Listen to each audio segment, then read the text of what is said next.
This is a leak test chamber manufactured by Barani Engineering Technology for testing flexible packages for leaks following ASTM D3078 international standards. The objective of this video is to provide a clear understanding of what ASTM D3078 is and why it is used in the packaging industry.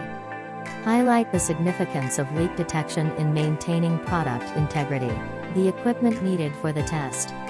Test packages, various flexible package. Vacuum leak test chamber, this is where the package will be placed and subjected to a vacuum. Water, fluid medium. We will here test two parameters.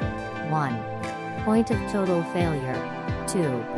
Leaks at different vacuum levels. To test the maximum level of vacuum that a flexible package can withstand, we will subject to vacuum gradually until the failure of the package.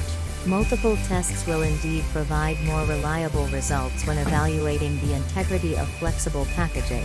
Once the level of ultimate failure under vacuum is determined, it's time to check for leaks. We recommend to subject your flexible packages at different levels of vacuum so that all possible points of failure is accounted.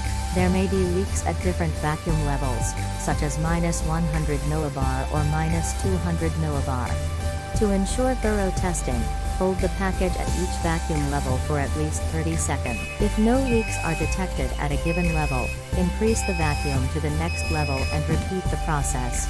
Continue this until you have tested all required levels. Leak detection is crucial for ensuring product safety, quality, and shelf life. In the food industry, pharmaceuticals, and other relevant industries. So what to do if there is a leak? 1.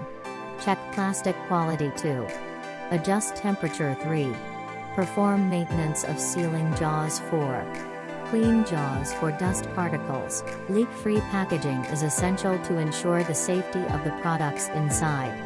For food and pharmaceuticals, even a small leak can lead to contamination, spoilage, or exposure to harmful bacteria.